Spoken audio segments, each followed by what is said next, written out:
అటువంటిప్పుడు నేనంటే ఏంటి, నేను ఎలా ఉంది, నేను నీకేం కావాలి, నేను ఎక్కడి నుంచి వచ్చింది, నేను ఎవడను, ఈ ప్రశ్న ఎన్ని వేసినా కూడా ఉన్నవాడిని నేను ఎవరిని ప్రశ్న ఎందుకు, నేను ఉన్నాను, ఇంకా నేనెవడు, నేను దేహంగా ఉన్నాను, నేను మనసుగా ఉన్నాను, ఇంద్రియాలుగా ఉన్నాను, సుఖ దుఃఖాలతో ఉన్నాను, అనుభవం ఉన్నది చెప్పచ్చుగా.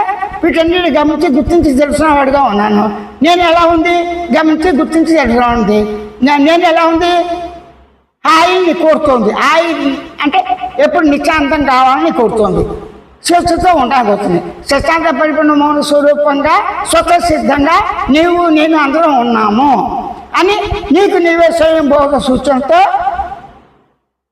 అవగాహనతో ఊరిక ఉన్నంతనే స్వతసిద్ధంగా ఉన్న ఉనికిగానే ఉన్నట్లుగానే తెలుసుకుని గమనించి నిన్ను తెలుసుకోవటమే స్వయం సాక్షాత్కారం, స్వయం అనుభవం.